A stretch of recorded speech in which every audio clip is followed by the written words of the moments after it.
Welcome back to my channel जी। यार सच्ची में पेपर बहुत लेंदी था। मैं कल से लगा हूँ इसको सॉल्व करने में, दिमाग लगाने में, बार बार जब जब टाइम मिलता है पार्ट्स बना रहा हूँ सॉल्विंग के। ठीक है, सेक्शन बी को स्टार्ट कर रहा हूँ। सेक्शन बी का आंसर की मैंने बना लिया है, सेक्शन बी को मैं सॉल्व करने जा रहा हूँ। ठीक है, टेक्निकल है थोड़ा सा, ध्यान से देखिएगा प्लीज। सेक्शन बी का पार्ट, सबसे पहला मेरा रेड हेल्थ वाला क्वेश्चन है। ठीक है, अब बच्चों ने ना ये इस पूरे, जिन्होंने भी इसको देखा होगा, बच्चों ने अटेम्प्ट किया होगा इस क्वेश्चन को। ये प्रॉब्लम क्या है? प्रॉब्लम देखो, मेरे को पता क्या लग रहा है, पेपर डिफिकल्ट तो है, I agree with you, but paper है टेक्निकल बेस्ड बहुत ज्यादा है। इस क्वेश्चन में क्या हुआ, कंपनी ने अपनी हाफ सैलरीज पे कर दी, हाफ देयर जनवरी सैलरीज पे कर दी। ठीक है, पर हाफ पे नहीं कर पाई। ध्यान से सुनना, कंपनी ने हाफ सैलरीज पे कर दी, हाफ पे नहीं कर पाई, तो क्या होगा, उनकी लायबिलिटीज बढ़ गई। लायबिलिटीज अगर कभी भी बढ़ेंगी, ठीक है, अगर कभी भी कंपनी की लायबिलिटी बढ़ेगी ना, तो हमेशा हमारी रेशियो, चाहे वो क्विक हो या करंट हो, वो डिक्लाइन करेगी, यानी डिक्रीज करेगी। तो इस क्वेश्चन के हिसाब से कंपनी ने अपनी हाफ सैलरीज तो पे कर दी, द फर्स्ट लाइन, पर वो हाफ नहीं पे कर पाई। तो पॉइंट था कि उनकी करंट लायबिलिटीज बढ़ेगी, करंट लायबिलिटीज बढ़ेगी तो उनकी करंट रेशियो और क्विक रेशियो डिक्रीज होगी। ठीक है, on 1st April 2023, Tazan Limited purchased 7,700 debentures of 100 each of Tintin Limited. It received interest of 7,000 on these debentures on 31st March इतना। How will this information? अब देखो, company ने debentures issue करे, पहला point. ठीक है, उनको सॉरी डिबेंचर्स परचेज करे, डिबेंचर्स परचेज करे 7,000, इन्वेस्टिंग एक्टिविटी, उनको इंटरेस्ट भी मिला डिबेंचर्स पे। पहले डिबेंचर्स परचेज करे, इन्वेस्टिंग एक्टिविटी कितनी आउटफ्लो हुई, हमने 7,700 के, तो cash flow, cash outflow in investing activity. फिर हमने 7,000 हमें इंटरेस्ट भी मिला, 7,000 का cash flow in investing activity. तो दोनों ही इन्वेस्टिंग थे, आउटफ्लो भी और इनफ्लो भी। वो 70,000 का कैश आउटफ्लो इन्वेस्टिंग था, 7,000 का कैश इनफ्लो इन्वेस्टिंग था। पी और आर, तो only P and R, a option. ठीक है, चलिए अगला देखते हैं। According to the ratings, crystal the food and grocery वाला आ गया हमारा। You are required to formula to calculate the interest coverage ratio. ठीक है, इंटरेस्ट कवरेज रेशियो का formula, interest coverage ratio is equal to net profit before interest and tax upon fixed interest charges. ठीक है, I hope ये सबका ठीक हो गया हो। ठीक है, अगला है fourth. While preparing the cash flow statement, the accountant of Red Hill Company was undecided about the impact of the amortization and discount on issued debentures. देखिए, डिस्काउंट ऑन इश्यूड डिबेंचर्स के ना दो तरीके हैं हमारे पास। हम इसको सिक्योरिटीज प्रीमियम से भी राइट ऑफ कर सकते हैं। हम ऊपर जब हम वो बनाते हैं ना adjustment for non operating and non cash expenses, वहां पे भी ऐड करके दिखा सकते हैं। तो आप बच्चों ने जो भी ऑप्शन किया वो ठीक है हमारा। अब ये वाला क्वेश्चन, इन शॉर्ट्स वाला, आप लोग बच्चों को याद होगा, online news aggregator in shorts वाला क्वेश्चन। ठीक है, इसमें एडवर्टाइजिंग इनकम को पूछा इन्होंने, ऑपरेटिंग है या नॉन ऑपरेटिंग है। देखिए मैं बताता हूँ, मैंने अपना आंसर बिल्कुल मेरे अकॉर्डिंगली, मेरा आंसर परफेक्ट होना चाहिए, क्योंकि मैंने एडवर्टाइजिंग इनकम को ऑपरेटिंग लिया है।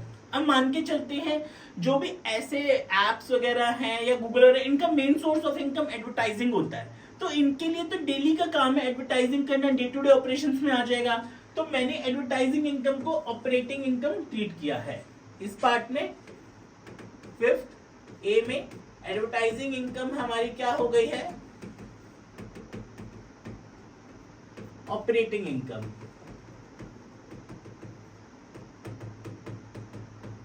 ठीक है, okay. What is the percentage increase in loss of insurance in the fiscal year 22-23 as compared to 21-22? ठीक है, अब ध्यान से देखिएगा, पिछले साल हमें लॉस हुआ था 231.8 करोड़ का। इस बार वो लॉस बढ़ के हो गया है मेरा 309.7 करोड़। तो सिंपली हमें इसको परसेंटेज में करना था, मैंने इसको परसेंटेज में कन्वर्ट कैलकुलेट किया, मेरा आंसर आया है 33.60%, 33. 60%। किस तरह से?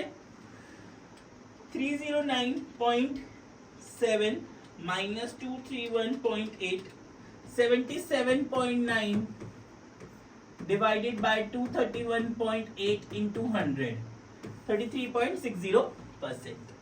ठीक है जी, परफेक्ट. आगे बढ़ते हैं. ये वाला अभी मैंने नहीं किया है सॉल्व. क्वेश्चन नंबर 12 वो कंपेयर वाला है, कंपैरेटिव टाइप का, रेशियोज पे आते हैं, इंपॉर्टेंट पार्ट. मैंने सारी ही रेशियो सॉल्व कर दी हैं, जो भी आप लोगों ने चूज करी होंगी. आंसर इन्हीं 3 करनी थी. सबसे पहले थी हमारी जीपी रेशियो. जीपी रेशियो का formula GP upon sales into 100, यानी कि जीपी अपॉन आरएफओ इंटू 100. ठीक है. और मेरे को दे रखा था इन्वेंट्री टर्नओवर रेशियो. सॉरी, मुझे जीपी निकालना था इसमें, मैं जीपी रेशियो बोल रहा हूं.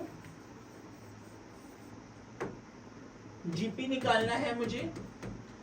आईटीआर इन्वेंट्री टर्नओवर रेशियो का formula cost of RFO upon average inventory. 6 times मुझे आईटीआर दिया हुआ है. कॉस्ट ऑफ आरएफओ मुझे गिवन नहीं है. Average inventory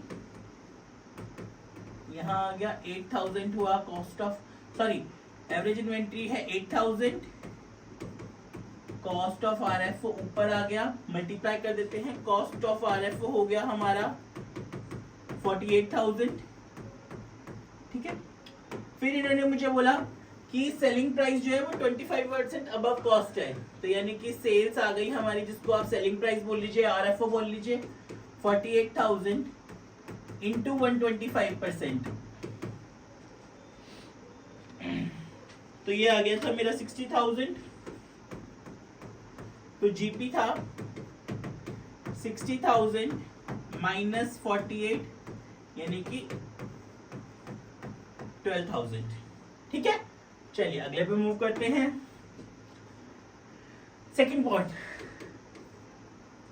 trade receivables turnover ratio. Turnover net credit RFO यानी net credit sales upon average trade receivables.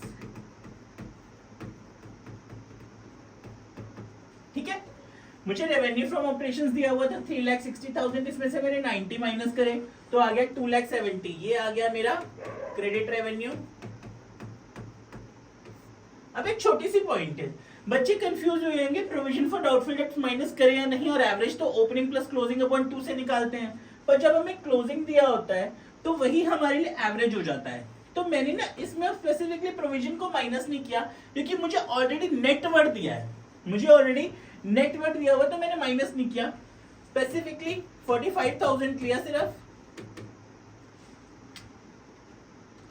2,70,000 तो 6 टाइम्स मेरा आंसर आया. ठीक है. अगले पे मूव करते हैं. सेकंड पार्ट हो गया. Third part. ठीक है. इन्होंने मुझे कहा Bajaj Hindustan sugar, one of the largest sugar and ethanol producers, in order to revive the company has offered to invest 2,500 crore as fresh equity, of which 1,000 crore has already been infused. 2,500 crore company infuse करना चाहती है, इसमें 1,000 already हो चुकी है. तो मतलब proprietary ratio का फॉर्मूला होता है share holders funds upon total assets. तो शेयर होल्डर्स फंड्स ऑलरेडी बढ़ चुके हैं, मतलब शेयर कैपिटल बढ़ गई है. तो इसका मतलब प्रोप्राइटरी रेशियो तो इंक्रीज हो गई. अगर प्रोप्राइटरी रेशियो इंक्रीज हुई, मतलब कंपनी के पास 1,000 करोड़ और आ गए, तो उस पैसे से 1,000 करोड़ के टोटल एसेट्स और बढ़ गए होंगे. पर 1,000 करोड़ से बढ़े शेयर्स की वजह से, पर डेट तो नहीं बढ़ा ना. तो यानी कि debt to total assets ratio हमारा डिक्रीज कर गया होगा. हमने जो नए एसेट्स खरीदे हैं वो हमने खरीदे हैं इसके थ्रू, क्या कहते हैं, प्रोप्राइटरी रेशियो इंक्रीज. ठीक है. Debt to total assets ratio हमारा डिक्रीज हुआ. क्यों हुआ? क्योंकि हमने जो नए एसेट्स खरीदे वो खरीदे शेयर होल्डर्स फंड्स के थ्रू. ठीक है. तो ये वाला हमारा डिक्रीज हुआ. Got it. मैंने ईपीएस वाला भी कैलकुलेट किया है, देख लीजिए. ईपीएस का फॉर्मूला, सबसे पहले हमारा ईपीएस का फॉर्मूला है net profit after interest, tax and preference dividend upon number of equity shares. ठीक है, तो अब ध्यान देना, हमें ना profit of before interest and tax मुझे 2,44,000 था। मैंने सबसे पहले इसमें से इंटरेस्ट माइनस किया, 5 लाख का 10% 50,000 इसका इंटरेस्ट, और इसका 8% बैंक लोन का 24,000 इंटरेस्ट। ठीक है, 2,44,000 माइनस 50,000 माइनस 3 लाख का 8% 24,000। ठीक है, इतना पोर्शन से माइनस करके आया मेरे पास, ये इंटरेस्ट माइनस हो गया। ठीक है, अब उसके बाद इतने पे लेते हैं पहले 2,44,000 माइनस 50 माइनस 24, 2,44,000 माइनस 50 माइनस 24, बचा 1,70,000। ठीक है, 1,70,000 पे अब मैं क्या करूंगा, मैं पहले टैक्स माइनस करूंगा, क्योंकि इन्होंने मुझे ना टैक्स पेड ऑलरेडी दे रखा है, तो मैंने इसको स्पेसिफिकली कैलकुलेट नहीं करना। Tax paid, provision for tax नहीं लेना हमने लेना है टैक्स पेड, जितना एक्चुअल टैक्स पेड किया 18,000 का। ठीक है, अब उसके बाद हमें 5% प्रेफरेंशियल कैपिटल वालों को डिविडेंड देना है, minus 10,000 upon number of equity shares. 8 lakh के टोटल कैपिटल है, जिसमें एक शेयर 10 रुपए का है, तो नंबर ऑफ शेयर्स होगा हमारे 80,000। कैलकुलेट ले लेते हैं, minus 50,000 minus 24 minus 18 minus 10 divided by 80,000, तो इट इज अबाउट 1.775 ये आया है। एक छोटा सा पॉइंट, 44 माइनस 50 माइनस 24 माइनस 10।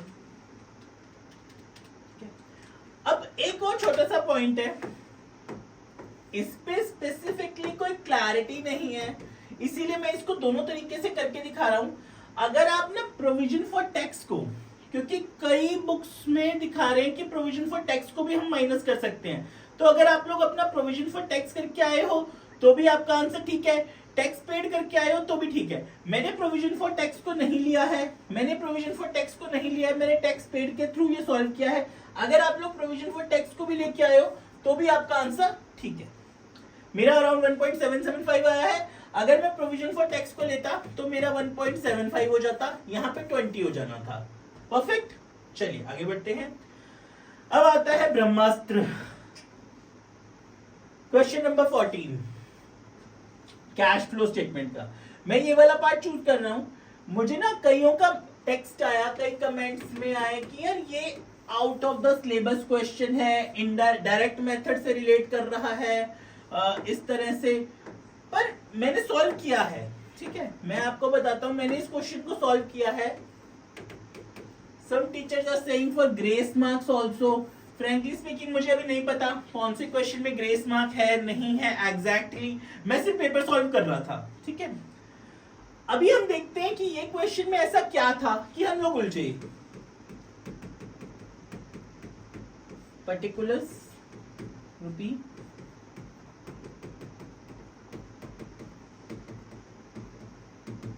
ठीक है, जो भी बच्चे ये क्वेश्चन करके आए ध्यान से देखिएगा प्लीज, मैंने पूरा आंसर सॉल्व करा है, क्वेश्चन अच्छा है, टेक्निकल है, मैं पूरा लिखने जा रहा हूं, ध्यान से देखिएगा। सबसे पहले आएगा हमारा net profit before tax 14 lakh का। ठीक है, फिर हम ऐड करते हैं adjustment for non operating and non cash expense. ठीक है, इसमें सबसे पहले आएगा मेरा discount on issue of debenture.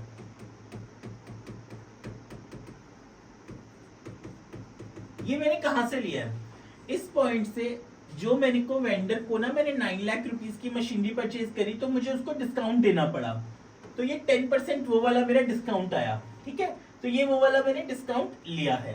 Discount on issue of debentures कितना आया था मेरा, 1 लाख का। ठीक है, डेप्रिसिएशन 3 लाख। अभी आप लोग सोचेंगे डेप्रिसिएशन 3 लाख कैसे, अभी मैं इसकी वर्किंग करके दिखाऊंगा आपको सारी, आप लोग बस देखते चलिए।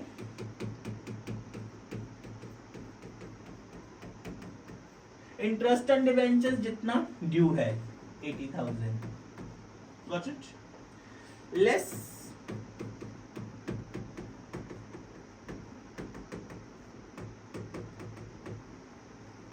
Non operating income, interest received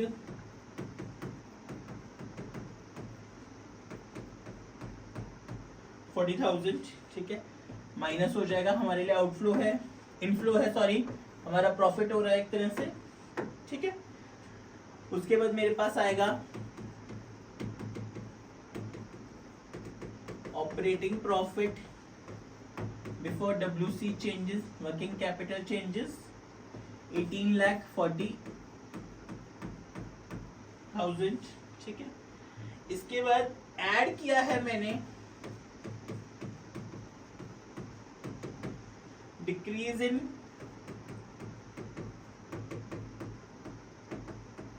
closing inventory. अब ये कैसे आया, देखिए ध्यान से, ये वाला पॉइंट आप लोगों को ये याद होगा, अगर increase in current assets minus होते हैं, decrease in current liabilities plus होती हैं, decrease in current assets minus होते हैं और increase in current liabilities plus होती हैं। इस पॉइंट को पढ़ते हैं। The opening inventory was higher than the closing inventory by 50,000, मतलब ओपनिंग इन्वेंट्री ज्यादा थी, क्लोजिंग इन्वेंट्री कम है, मतलब क्लोजिंग इन्वेंट्री डिक्रीज हुई है, ठीक है। उन्होंने मुझे डायरेक्ट ही दे दिया, तो 50,000 प्लस, सिंपल, ठीक है। उसके बाद डिक्रीज इन ट्रेड क्रेडिटर्स, मुझे दिया हुआ था trade creditor showed a decrease, decrease in current liability है, लेस होगी, क्योंकि इंक्रीज वाली बढ़ती है, डिक्रीज इन ट्रेड क्रेडिटर्स, ठीक है, 20,000 माइनस, गॉट इट। यहां आया मेरा cash generated from operations, okay, 18,70,000, इसमें से मैं माइनस करूंगा लेस टैक्स पेड 5 लाख का, मुझे दिया हुआ है टैक्स पेड ऊपर, आई एम लेफ्ट विथ 13,70,000, ठीक है। ये मेरी ऑपरेटिंग एक्टिविटी आ गई, cash flow from operating activities. जिन बच्चों का आंसर ये ठीक है प्लीज बी हैप्पी, यही आंसर था। अगर जिनका नहीं भी ठीक है, स्टेप्स देख लीजिए, स्टेप्स के हिसाब से अपने मार्क्स को कैलकुलेट करने की कोशिश कीजिए, हमें यहाँ पे स्टेप्स के मार्क्स मिलेंगे, ठीक है। ये बनी मेरी ऑपरेटिंग एक्टिविटी। अब मैं आता हूँ B part, cash flow from investing activity.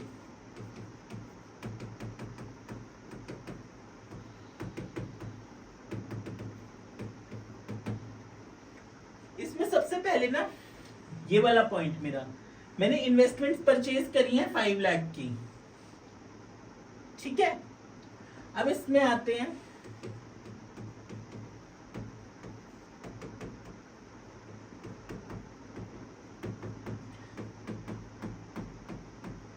Outflow, ठीक है। मेरे को इंटरेस्ट रिसीव हुआ है, ये वाला इंटरेस्ट रिसीव्ड ऑन इन्वेस्टमेंट्स, मेरा इनफ्लो,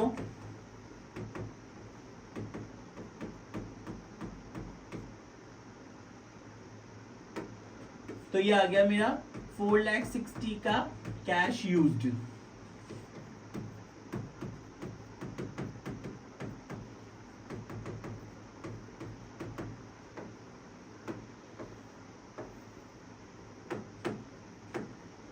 ठीक है।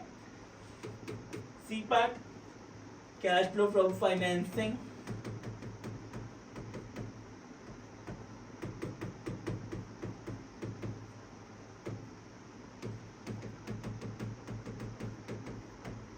Got it. अब यहाँ पे एक बहुत बहुत अच्छा पॉइंट है, आप लोगों को ये पता होगा ना, मैंने एक न्यू मशीनरी खरीदी थी 9 लाख की, उसके लिए ना मैंने डिबेंचर्स इशू किए थे, डिबेंचर्स इशू किए थे डिस्काउंट पे, ठीक है। पर इन्होंने मुझे ना डिबेंचर्स का भी एक अमाउंट दिया हुआ है, ठीक है। पहले मैं यहाँ पे लिख रहा हूँ क्या चीज, अमाउंट देख लीजिएगा बस, फिर मैं आप लोगों को वर्किंग से समझाऊंगा कि ये कैसे हुआ। डिबेंचर जो इशू करके मैंने मशीनरी वालों को दी उसको नहीं डाल रहे क्योंकि वो इनफ्लो आउटफ्लो नहीं है मेरा। ये डिबेंचर इशू में डाल रहा हूँ 5 लाख। कहीं नहीं लिखा इन्होंने कैसे आए, मैं आपको बताता हूँ कैसे आए। इंटरेस्ट ऑन डिबेंचर्स पेड, जितना मैंने एक्चुअली पे किया 60,000। आउटफ्लो तो ये आ गया मेरा 4,40,000 का इनफ्लो।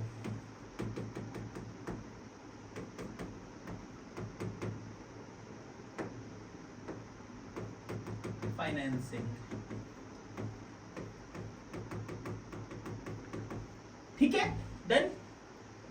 अभी 1 मिनट इस पे वापस आएंगे। अब वर्किंग का टाइम। अब बच्चों सोच रहे होगे अरे सर डेप्रिसिएशन डाला, डिबेंचर्स का अमाउंट डाला, बताओ तो सही कैसे आया। अब देखते हैं कैसे आया। यहां पे एक प्लांटिंग मशीनरी का वर्किंग नोट बनाते हैं।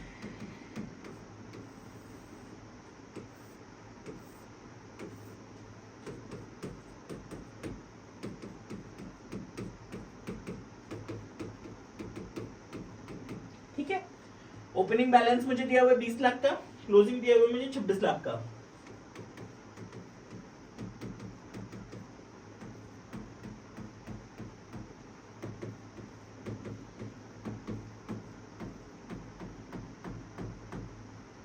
ठीक है, अब डिबेंचर जो थे ना मेरे, एक सेकेंड, एक छोटी सी गलती हुई है मेरी, एक छोटी सी गलती, सॉरी, ये वाले में है, इसको ठीक करना है मुझे। नहीं, ठीक है, ठीक है, ठीक है, ठीक है, ठीक है, ठीक है, ठीक है, नहीं हुई, नहीं हुई, नहीं हुई, नहीं हुई, नहीं हुई, नहीं हुई। हाँ, यहाँ पे सॉरी, ठीक है, यहाँ पे 2 debentures.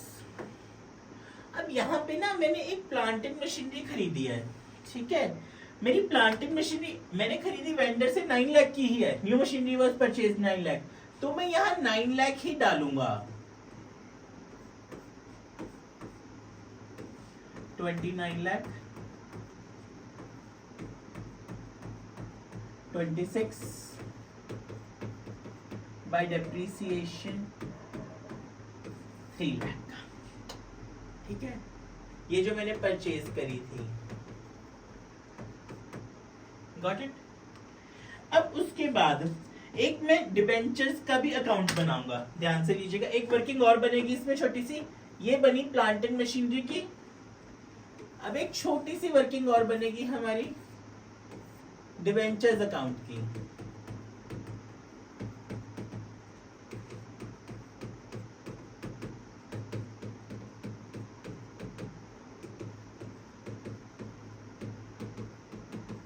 By balance brought down, मेरे पास साल शुरू होने पे ओपनिंग डिबेंचर्स थे 5 लाख के,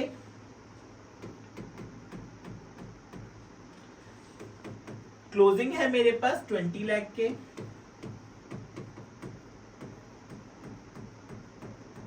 ठीक है। उसके बाद मैंने एक मशीन खरीदी, पर मशीन खरीदने पे ना मेरे को 10 लाख के डिबेंचर्स इशू करने पड़े, ठीक है। तो बाकी मैंने पब्लिक को इशू करे 5 लाख के, ठीक है। तो ये डन हुआ 20 लाख। मतलब डिबेंचर्स वाले केस में खाली मेरे जो डिबेंचर्स मशीनरी वाले नहीं थे, मेरे पब्लिक वाले भी थे, ठीक है। चलिए 1 मिनट अपने इस पे आते हैं। हमने यहाँ फाइनेंसिंग तक निकाल लिया था, ठीक है। हम अपनी तीनों एक्टिविटीज का टोटल कर लेते हैं। मेरा इसका आया था 13,70,000 इनफ्लो, इसका था 4,60,000 और इसका 4,40,000, ठीक है जी। तो net increase in cash and cash equivalents हो गया मेरा